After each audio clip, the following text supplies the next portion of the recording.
ចាសួស្តីអ្នកនរគ្នាថ្ងៃនឹងមកមើលពីរបៀបធ្វើពងទាជ្រក់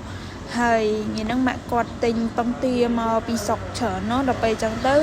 បងខ្ញុំគាត់ឃើញច្រើនគាត់យកមកធ្វើពងទាជ្រក់អីចឹងណាបើសិនជាយើងញ៉ាំយូរអស់ពេកខ្លាច់ខូចខ្លាច់អីចឹងទៅអញ្ចឹងក៏យើងនឹកឃើញយកមកធ្វើពងទាជ្រក់ហើយខ្ញុំស្ដាយអ្នកបងប្អូនអរគ្នាស្ដាយឃើញបងខ្ញុំធ្វើអញ្ចឹងហើយក៏ខ្ញុំទាញកាមេរ៉ាទូរស័ព្ទយកមកថតចឹងណា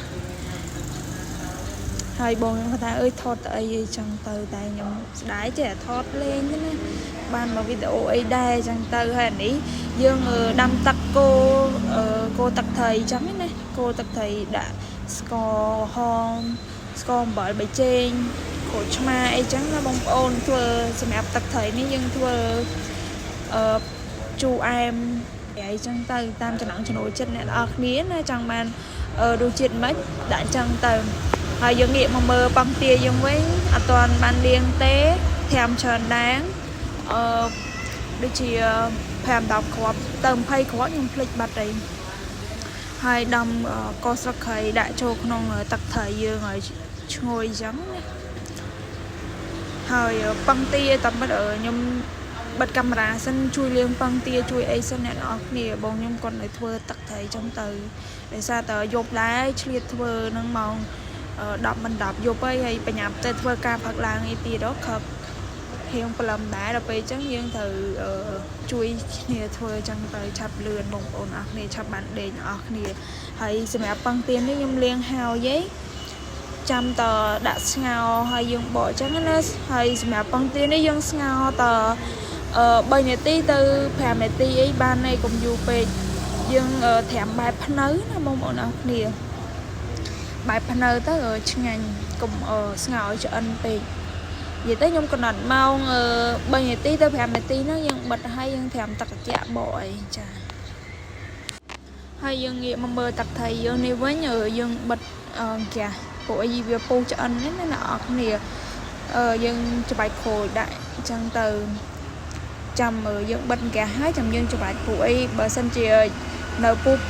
យើងបើកហ្គាសហ្នឹងយើងច្បាយក្រូចទៅវាអាចហាងអត់ឆ្ងាញ់ទេចឹងណាធំក្រូចចឹងទៅហើយនេះ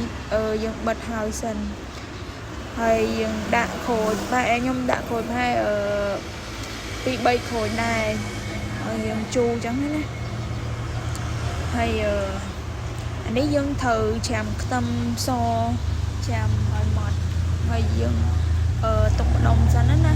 ចាំពេលយើងត្រូវចាក់ទឹកត្រីយើងចូលពងទាហើយចាំយើងដាក់លឹកខ្ទឹមច្រាំខ្ទឹមអីហ្នឹងម្ទេសអីហ្នឹងចូលតាមក្រោយចឹងណាហើយនេះពងទានេះខ្ញុំស្ងោរឆ្អិនហើយយើងត្រាំទឹកបកចែកគ្នាបកចឹងណាប្រញាប់ហើយឥឡូវហ្នឹងយើងបកហើយណាពងទាយើងបកហើយយើងរៀបចំដាក់ចូលក្នុងកតោ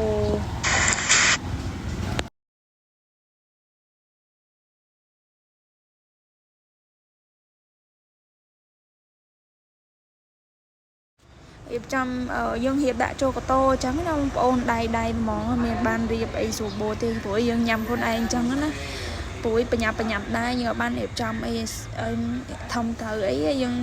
ថតធម្មតាទូទៅ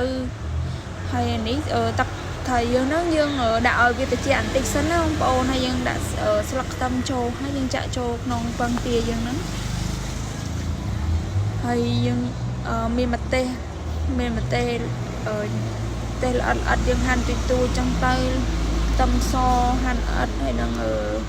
ស្លឹកខ្ទឹមស្លឹកអីចឹងណាបងប្អូនហើយតែប៉ុណ្្នឹងគឺរួចរាល់ហើយញ៉ាំបានហើយណា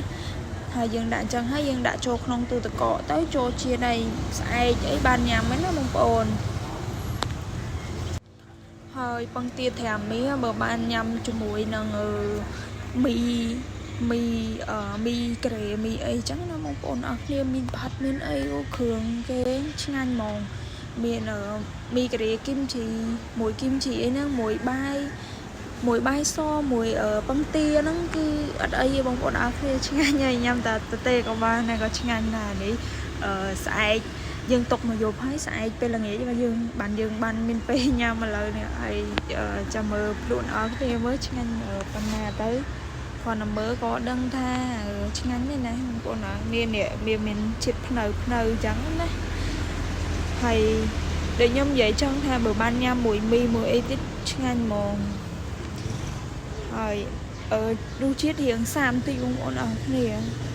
hiện xa vì ở phải đất á hiện